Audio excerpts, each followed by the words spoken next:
இந்த அறிவியல் உலகத்தில் வந்து நிறைய ஆராய்ச்சிகள் நடந்துகிட்டு இருக்கு. மனிதனுடைய சாவை தள்ளி போடுறதுக்கு, மனிதனை சாகாமே பார்த்துக்கிறதுக்கெல்லாம் வந்து நிறைய ஆராய்ச்சிகள் நடந்துகிட்டு இருக்கு. அப்படி இருக்கும்போது முக்கியமான ஒரு டெக்னாலஜி என்னன்னு பார்த்தீங்கன்னா 3D பிரிண்டிங் டெக்னாலஜி. அதாவது உடலில் இருக்கக்கூடிய உறுப்புகள் இருக்குல்ல, நம்ம உறுப்புகளை தனியாக வந்து ஒரு ஆய்வகத்தில் உருவாக்குறது. ஆய்வகத்தில் உருவாக்கி மனிதனுக்கு வந்து பிரச்சனை வருதுன்னா ரீப்ளேஸ் பண்ணிக்கலாம் அப்படிங்கிற ஆராய்ச்சிகளையும் வந்து உலகெங்கும் இருக்கக்கூடிய அறிவியல் அறிஞர்கள் பண்ணிக்கிட்டு இருக்காங்க. முக்கியமாக அமெரிக்காவில் இது சம்மந்தமாக நிறைய ஆராய்ச்சிகள் பண்ணிக்கிட்டு இருக்காங்க.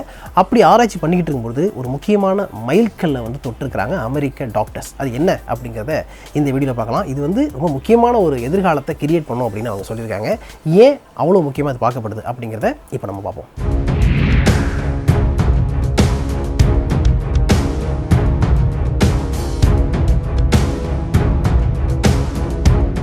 Welcome to fine facts with Meera. இன்றைக்கி வந்து மருத்துவ உலகம் ரொம்ப வளர்ந்துருச்சு. ஒவ்வொரு டெக்னாலஜியும் பயன்படுத்தி மருத்துவ உலகத்தில் ஒரு மனிதனை எப்படியாவது காப்பாற்றிடணும் அப்படின்னு போராடிக்கிட்டு இருக்காங்க. லைக் கொரோனா மாதிரியான வியாதிகள் பெருந்தொற்றெல்லாம் வந்தால் கூட அடுத்த கட்டத்துக்கு நம்ம எப்படி முன்னேறது, இந்த மாதிரி தொற்றுக்களே வராமல் எப்படி ஒரு மனிதன் வந்து வாழ முடியுங்கிற பல விஷயங்களை வந்து ஆராய்ச்சியில் பண்ணிக்கிட்டு இருக்காங்க. அதனுடைய அடுத்த கட்டமாக பார்த்தீங்கன்னு வச்சுங்களேன், ரெண்டு விஷயம் இருக்குது. ஒன்று வந்து விலங்குகளுடைய உறுப்புகளை மனிதனுக்கு எடுத்து ரீப்ளேஸ் பண்ண முடியுமா அப்படின்னு ஆராய்ச்சி பண்ணுறது. இது வந்து கிட்டத்தட்ட 80ஸ்லேருந்தே இந்த ஆராய்ச்சி பண்ணிக்கிட்டு இருக்காங்க. அண்ட் இன்னும் கொஞ்ச நாளில் பன்றியுடைய உறுப்புகளெல்லாம் எடுத்து, பன்றியுடைய இதயத்தை எடுத்து மனிதனுக்கு வச்சு பொறுத்துற அளவுக்கு டெக்னாலஜி வளரும், அதை நம்ம சாத்தியப்படுத்த முடியும்னு சொல்கிறாங்க. அண்ட் இன்னொரு விஷயம் என்ன அப்படின்னு பார்த்தீங்கன்னா, மனிதர்களுடைய உறுப்புகளை அதனுடைய திசுக்களை வளர வச்சு ரீப்ளேஸ் பண்ணுறதுங்கிறது இன்னொன்று. இதுக்கு பேர் வந்து பயோ பிரிண்டிங் அப்படின்னு பேர். அதாவது 3D பயோ பிரிண்டிங் அப்படின்னு சொல்லுவாங்க. அதாவது இப்போ ஒருத்தருக்கு வந்து இதயம் பழுதுபட்டுருச்சு, இல்லை வந்து கிட்னி ஃபெயிலியர் ஆயிடுச்சு, இல்லை லிவர் போயிடுச்சு அப்படின்னா அதை வந்து என்ன பண்ணுவாங்கன்னா லேபில் உருவாக்குவாங்க. லேபில் வந்து ஒரு லிவரையோ கிட்னியையோ இன்னொன்று வந்து இதயத்தையும் வந்து உருவாக்க முடியும். அப்படி உருவாக்கக்கூடிய இதயம், லிவர், கிட்னி எல்லாத்தையும் என்ன பண்ணுவாங்கன்னா திருப்பி எடுத்துகிட்டு வந்து பாதிக்கப்பட்ட மனிதருக்கு ரீப்ளேஸ்மெண்ட்டு இதை வச்சேங்க அப்படின்னு பொருத்தி விட்ருவாங்க. அப்படி பொருத்தி விட்றதுனால அவர் இன்னும் கொஞ்சம் நாளைக்கு உயிர் வாழ்வார், இல்லைன்னா நல்ல ஆரோக்கியமாகவே உயிர் வாழ்வார் அப்படின்னு சொல்லப்படுது. பட் இந்த டெக்னாலஜி எல்லாம் சாத்தியமாயிருச்சா, இப்போ நம்மளால் பண்ண முடியுமா அப்படின்னு கேட்டிங்கன்னா இப்போ பண்ண முடியாது. ஏன்னா இப்போ ஆரம்பகட்ட ஆராய்ச்சியில் தான் நடந்துகிட்டு இருக்கே தவிர இன்னும் வந்து அது முழுமையடையலை. பட் என்ன சொல்கிறாங்கன்னா இன்னும் கொஞ்ச நாளில், அடுத்த ஒரு 10 வருடத்துலையோ 15 வருடத்துலையோ இது எல்லாமே ரொம்ப ஈஸியாக நடக்கும். எல்லாருக்குமே வந்து இப்போ ஹார்ட் போயிடுச்சுன்னா பயப்பட வேண்டியதில்லைங்க, ஹார்ட்டை ஒரு லேபில் உருவாக்கி கொண்டு வந்து வச்சுக்கலாம் அப்படின்னு சொல்கிறாங்க. அந்த அளவுக்கு டெக்னாலஜி வளர்ப்போகுது. முன்னோக்கிய பாய்ச்சல்ன்ற மாதிரி முன்னோக்கி நம்ம போக போகிறோம். சரி, இப்போ இந்த 3D பயோ பிரிண்டிங் இருக்குல்ல, அதில் முக்கியமாக 3 ஸ்டேஜஸ் சொல்கிறாங்க. 3 ஸ்டேஜ் என்னென்னு பார்த்தீங்கன்னா, ஒன்று வந்து ப்ரீ பயோ பிரிண்டிங், ரெண்டாவது வந்து பயோ பிரிண்டிங், மூணாவது போஸ்ட் பயோ பிரிண்டிங் அப்படிங்கிறது தான். ரொம்ப ஈஸியாக இருக்குல்ல? ஆமாம். இதில் ஃபஸ்ட்டு இருக்கக்கூடிய ப்ரீ பயோ பிரிண்டிங்கிறது என்னென்னா, ஒரு உடல் உறுப்பு, இப்போ இதயமாக இருக்கலாம், இல்லை வந்து கிட்னியாக இருக்கலாம், இல்லை லிவராக இருக்கலாம், ஏதோ ஒரு உறுப்பு, அந்த உறுப்பை என்ன பண்ணுவாங்கன்னா 2Dயில் டிசைன் பண்ணுவாங்க. எப்படி வந்து நம்ம கம்ப்யூட்டரில் கிராஃபிக்ஸ் பண்ணுறோமோ அந்த மாதிரி ஒரு இதயத்தை வந்து அழகாக உருவாக்குவாங்க, 2Dயில் டிசைன் பண்ணுவாங்க. 2Dயில் டிசைன் பண்ணதுக்கு பிறகு அடுத்த ப்ராசஸ் நடக்கும். இந்த 2D டிசைனிங் ப்ராசஸ்க்கு அவங்க யூஸ் பண்ணுற டெக்னாலஜி என்னென்னா மேஜராக 2 தான் யூஸ் பண்ணுறாங்க. ஒன்று வந்து நம்ம சிடி ஸ்கேன் சொல்கிறோம்ல, அதாவது கம்ப்யூட்டர் டெமோகிராஃபி, அந்த கம்ப்யூட்டர் டெமோகிராஃபி முறையில் யூஸ் பண்ணுவாங்க, டிசைன் பண்ணுவாங்க. இன்னொன்று என்னன்னா எம்ஆர்ஐ, மேக்னெட்டிக் ரெசோனன்ஸ் இமேஜிங் சொல்லக்கூடிய இந்த எம்ஆர்ஐ ஸ்கேன் இருக்குல்ல, அந்த வகையில் வந்து 2D டிசைன் பண்ணுறாங்க. அந்த டெக்னாலஜி பயன்படுத்தி 2D டிசைன் பண்ணுவாங்க. அப்படி டிசைன் பண்ண பிறகு அதில் சில செல்களை வச்சு அதை மல்டிபிள் பண்ணுவாங்க. அப்படி மல்டிபிள் பண்ண பிறகு நெக்ஸ்ட் ப்ராசஸ் என்னவாக இருக்குன்னா, அதில் வந்து ஆக்சிஜனை செலுத்துவாங்க. ஆக்சிஜன் மட்டும் இல்லாமல் சில நியூட்ரியன்ஸையும் செலுத்துவாங்க, சில சத்துக்களையும் செலுத்துவாங்க. அந்த செல் வந்து உயிரோட இயங்கிக்கிட்டு இருக்கணும் அப்படிங்கிறதுக்காக. இது வந்து ஃபஸ்ட்டு ஸ்டெப். நெக்ஸ்ட் என்ன ஸ்டேஜ்னா பயோ பிரிண்டிங். இந்த பயோ பிரிண்டிங்கில் தான் என்ன பண்ணுவாங்கன்னா பயோ இங்க் யூஸ் பண்ணுவாங்க. பயோ இங்க்ங்கிறது ஒன்றும் கிடையாது. அதாவது ஒரு உறுப்புடைய செல்ஸ் எல்லாமே வந்து லிக்விட் ஃபார்மில் இருக்கும். இந்த லிக்விட் ஃபார்மில் இருக்கக்கூடிய செல்ஸை வந்து அதில் வந்து ஊற்றுவாங்க.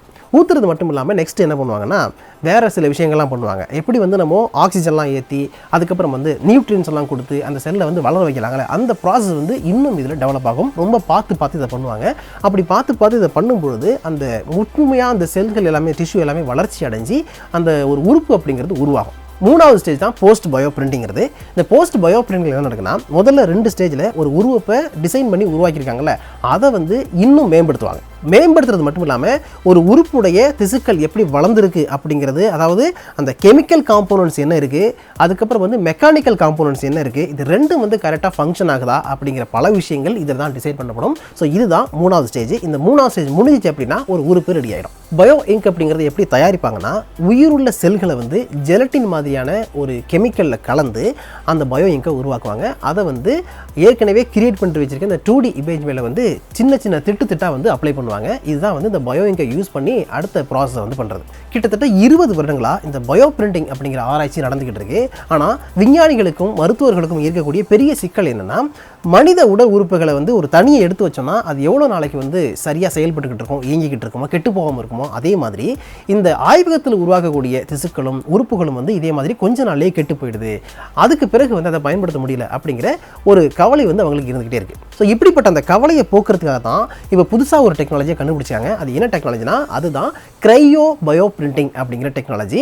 இந்த கிரையோ அப்படிங்கிற வார்த்தையை நீங்கள் ஏற்கனவே கேட்டிருப்பீங்க. அதாவது நம்ம சேட்டலைட்லாம் அனுப்பும்பொழுது கிரையோஜெனிக் என்ஜின் அப்படிங்கிற வார்த்தையை வந்து அதிகமாக யூஸ் பண்ணியிருப்போம்.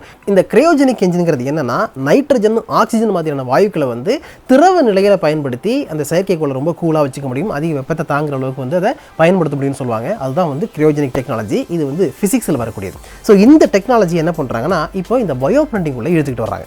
இந்த கிரையோஜெனிக் டெக்னாலஜியை பயோ பிரிண்டிங் உள்ள எப்படி பயன்படுத்த போகிறாங்க அப்படின்னா, ஏற்கனவே நான் சொன்னல, அதாவது ஒரு உறுப்பை வந்து லேபில் டிசைன் பண்ணும்பொழுது, உருவாக்கும் பொழுது, அதுக்கு பிறகு அது வந்து உயிரோட இருக்கணுங்கிறதுக்காக அதில் வந்து ஆக்சிஜனை உட்புகுத்துவாங்க. அதுக்கப்புறம் சில நியூட்ரியன்ஸ்லாம் கொடுப்பாங்க அப்படின்னு சொன்னல. சேம் அதே ப்ராசஸ் தான். அந்த ப்ராசஸை என்ன பண்ண போனாங்கன்னா, இதில் வந்து -20 டிகிரி வெப்பநிலையில் இவங்க பண்ண போகிறாங்க. அதாவது கிரையோ பயோ பிரிண்டிங் மூலமாக -20 டிகிரி வெப்பநிலையில் இதை பண்ணும்பொழுது அந்த திசுக்கள் உடனடியாக உறைஞ்சி போயிடுமா. அப்படி உடனடியாக உறைஞ்சி போகிறதுனால ஒரு கிட்னியையோ இதயத்தையோ இந்த டெக்னாலஜியை பயன்படுத்தி உருவாக்கும் பொழுது அது அந்த ஷேப் மாறாமல் அப்படியே இருக்கணும் தான் இதில் முக்கியமான விஷயம். உடனடியாக உறைஞ்சி போயிருங்கிறதுனால டாக்டர்ஸ்க்கு வந்து இன்னொரு வேலை மிச்சமாகுது. அது என்னென்னா, சிக்கலான திசுக்களை வந்து நம்ம ரொம்ப கஷ்டப்பட்டு கவனித்து உருவாக்கணுங்கிற அவசியம் கிடையாது. நம்ம டிசைன் பண்ணி வச்சுட்டோம்னா டக்குன்னு அது உறைஞ்சி போயிடும். ஸோ வந்து ஃபஸ்ட்டு ஒரு விஷயம் வந்து கரெக்டாக பண்ணாலே வந்து அது ஃபிட் ஆகிடும் அப்படின்றாங்க. அதுக்கப்புறம் வந்து ஐயோ இது ஷேக் ஆகிடுமோ, வேறு மாதிரி மாறிடுமோ அப்படிங்கிற பயம் வந்து இந்த டெக்னாலஜியை பயன்படுத்தும் போது இருக்காதுங்கிறது தான் டாக்டர் சொல்கிற விஷயம். அடுத்து என்னன்னா, கிரையோஜெனிக் டெக்னாலஜியில் பயன்படுத்தக்கூடிய டைமெத்தில் சல்ஃபாக்சைடையும் இதில் வந்து பயன்படுத்த போகிறாங்க. டைமெத்தில் சல்ஃபாக்சைடை பயோ இங்கில் மிக்ஸ் பண்ணும்பொழுது குறைந்த வெப்பநிலையில் திசுக்களை பாதுகாக்க முடியுங்கிறது தான் முக்கியமான விஷயமா இருக்குது. குறைந்த வெப்பநிலைனா ஒரு 20 டிகிரி செல்சியஸ் 30 டிகிரி செல்சியஸில் இந்த திசுக்களை பத்திரமா பாதுகாக்க முடியும்னு சொல்கிறாங்க. எவ்வளோ நாளைக்குனா, மேக்ஸிமம் வந்து ஒரு 3 மாதங்கள் வரைக்கும் இதை பாதுகாப்பாக வைக்க முடியும்னு சொல்கிறாங்க.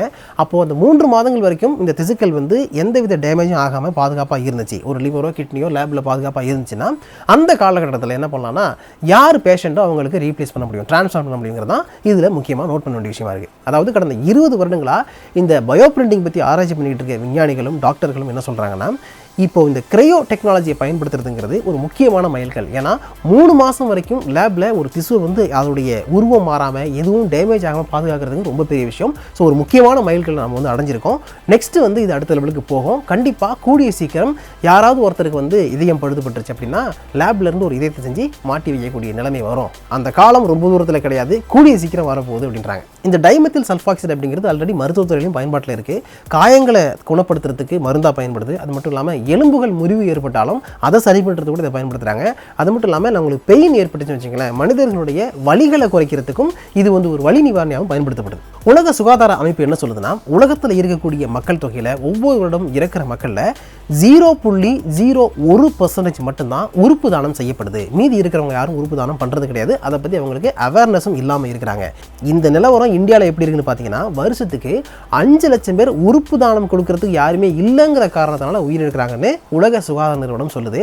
ஸோ இந்த டெக்னாலஜி வளர்ந்துருச்சு அப்படின்னா லேபில் வந்து ஒரு திசுவை பண்ண முடியும், ஒரு லேபில் ஒரு கிட்னியையோ இதயத்தையோ உருவாக்க முடியும் அப்படின்னா வரக்கூடிய காலங்களில் இந்த மாதிரி பிரச்சனைகள் இருக்காது. அதாவது டக்குன்னு எடுத்துக்கொண்டு போய் வச்சுட்டு ஒருத்தரை காப்பாற்றிட முடியும் அப்படிங்கிறதான் சொல்லக்கூடிய விஷயமா இருக்குது. ஸோ கூடிய சீக்கிரம் இதுவும் நடக்கட்டும் அப்படின்னு நம்மளும் விஷ் பண்ணிப்போம். ஸோ இந்த வீடியோ உங்களுக்கு பிடிச்சா நிறைய பேருக்கு ஷேர் பண்ணுங்கள். அதே மாதிரி சப்ஸ்கிரைப் பண்ணியும் ப்ரீமியம் சப்ஸ்கிரைபர் கோடான கூடிய நன்றிகள். அண்ட் காவேரி நியூஸில் சப்ஸ்கிரைப் பண்ண பார்த்தீங்கன்னா பண்ணிவிட்டு அந்த பெல் ஐகானை ப்ரெஸ் பண்ணுங்கள். தேங்க்யூ.